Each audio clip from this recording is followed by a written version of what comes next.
अगस्त 1945 में world war II के दौरान अमेरिका ने जापान के दो शहर हिरोशिमा और नागासाकी पे न्यूक्लियर बम गिराया था, जिसमें लाखों लोग मारे गए थे और जो लोग बच गए थे वो रेडिएशन के वजह से बीमार हो गए थे। तो आखिर ऐसा क्या वजह था जिसके वजह से अमेरिका ने जापान पे बम गिराया था? जब 1905 में बैटल ऑफ त्सुशिमा में जापान ने रसिया जैसे सुपर पावर के खिलाफ एक ग्लोरियस जीत हासिल किया था, तब इस जीत से दुनिया हैरान हो गया था, क्योंकि इस जंग में काफ़ी लंबे समय के बाद किसी एशियन कंट्री ने यूरोप के ताकतवर कंट्री को हरा दिया था। इस जीत के बाद जापान का रेप्यूटेशन बहुत बढ़ गया था और यहीं से अब जापान ने अपने एक्सपेंशन को बढ़ाना शुरू किया, जिसमें इसने western China, Thailand, Burma, Indonesia और फिलीपींस को जीतकर उस पर कब्जा कर लिया। और 1939 तक यानी वर्ल्ड वार II को शुरू होने से पहले जापान सिर्फ एशिया का ही नहीं बल्कि वर्ल्ड का एक पावरफुल कंट्री बन गया।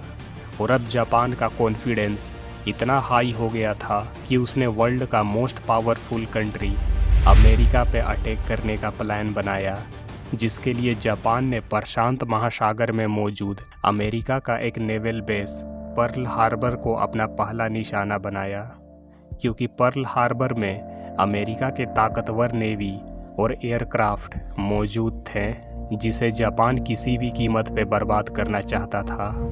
और इस तरह से 7 दिसंबर 1941 के सुबह में 180 जापानीज एयरक्राफ्ट 6 बजे जापान से निकलते हैं और फिर 7:30 बजे तक जापानीज एयरक्राफ्ट पर्ल हार्बर के आसपास पहुंच जाते हैं, लेकिन उनका फ्लाइंग रेंज इतना डाउन था कि अमेरिकन रडार ने इनको स्पॉट कर ही नहीं पाया।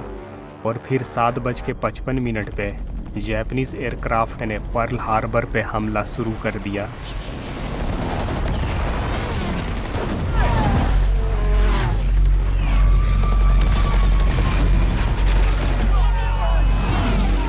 जहां जापान ने अमेरिका का 20 नेवी जहाज और 300 फाइटर प्लेन को डिस्ट्रॉय कर दिया, जिसमें 2500 अमेरिकन्स मारे गए और 1000 घायल हुए।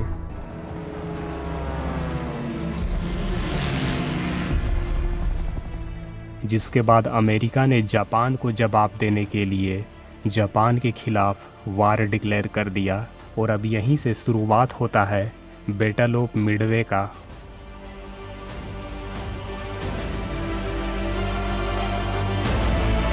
मिडवे प्रशांत महासागर में मौजूद अमेरिकन एयरफोर्स बेस और नेवल बेस था। इस जंग में जापानीज फोर्स को लीड करने वाला था एडमायरल यामामोटो, जिसका प्लान था कि मिडवे पे अटैक करने से पहले जापानीज फोर्स के फर्स्ट डिवीज़न एल्यूशन आइलैंड पे अटैक करेंगे, और जब अमेरिकन फोर्स एल्यूशन आइलैंड को बचाने के लिए मिडवे से निकल जाएंगे, तब जापानीज फोर्स के सेकेंड डिवीज़न मिडवे आइलैंड पे एक बहुत बड़ा हमला करेंगे। लेकिन जापान का ये टैक्टिस नाकाम होने वाला था, क्योंकि अमेरिकन इंटेलिजेंस ने जापान का सारा प्लानिंग का पता लगा लिया था और अमेरिकन फोर्सेस को सब कुछ पता था कि जापान उन पे किस तरह अटैक करने वाला है। और इस तरह से 3 जून 1942 को जापानीज नेवी एल्यूशन आइलैंड पे हमला करने के लिए निकलते हैं, लेकिन इनको एल्यूशन पहुंचने से पहले ही अमेरिकन एयरफोर्स ने इन पे अटैक कर दिया।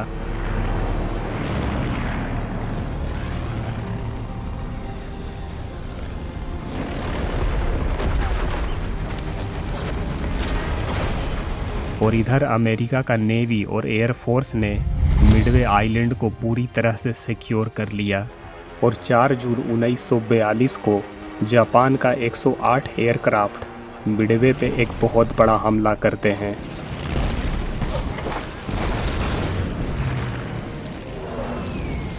जहां अमेरिकन फोर्स भी इनको जवाब देते हैं, जिसके वजह से जापानीज एयरफोर्स मिडवे को पूरी तरह से बर्बाद नहीं कर पाते हैं।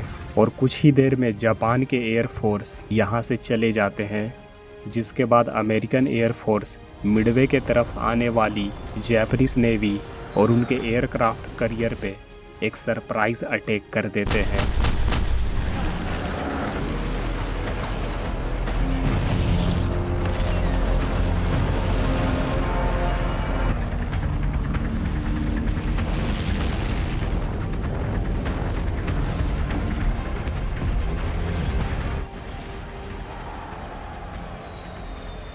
और जापान के बैटलशिप और उनके एयरक्राफ्ट करियर को बर्बाद कर देते हैं, जिसके बाद जापान के बाकी बचे हुए सेना को वापस लौटना पड़ता है। और इस तरह से अमेरिका ने बैटल ऑफ मिडवे में जीत हासिल कर लिया था, जिसमें जापान के 2500 लोग मारे गए, 292 एयरक्राफ्ट बर्बाद हुए, 1 क्रूज़र डूब गए और 4 एयरक्राफ्ट करियर डूब गए। अमेरिका का 1 क्रूज़र और 1 एयरक्राफ्ट करियर डूब गए, 145 एयरक्राफ्ट बर्बाद हो गए और 307 लोग मारे गए। बैटल ऑफ मिडवे तो ख़त्म हो गया, लेकिन अमेरिका पर्ल हार्बर पे अटैक के वजह से वर्ल्ड वार 2 में एलाइड के तरफ से शामिल हो गया था, क्योंकि जापान ऑलरेडी सेंट्रल पावर के तरफ से था। और यहीं से अमेरिका और जापान का दुश्मनी शुरू होता है, जिसके बाद अगले 4 साल तक जापान और अमेरिका के बीच प्रशांत महासागर में जंग चलता रहता है, जिसका नाम पड़ा पैसिफिक वॉर।